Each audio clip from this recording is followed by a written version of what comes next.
যাবে শুধু লো base blue সটল breathing sound এক সেকেন্ডের নীরবতা তারপর হ্যালো বন্ধুরা, আমি আপনাদের সবার প্রিয় হিরো আলম। সবাই তো নির্বাচন করে, আমি করি বিনোদন। আমি যেখানে যাই সেখানে তোলপাল তোলপাল। আহা আলম ভাই শুরু করে দিলেন। শুনলাম 2026-এর গণভোটের জন্য আপনি নাকি বিশাল এক গান বানাইছেন, ঘটনা কি সত্য?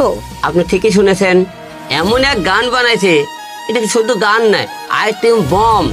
মরা মানুষ কবর থেকে উঠে আসে, গান শুনে ভোট কেন্দ্রে চলে যাবে, আর সবাই হ্যাঁ ভোট দিয়ে আসবে। এখন কি গানটা শোনাবো? না না ভাই, গাওয়ার দরকার নাই, গানের লিরিক্স শোনালেই হবে, সুর আপাতত বাদ। গাইবো না মানে?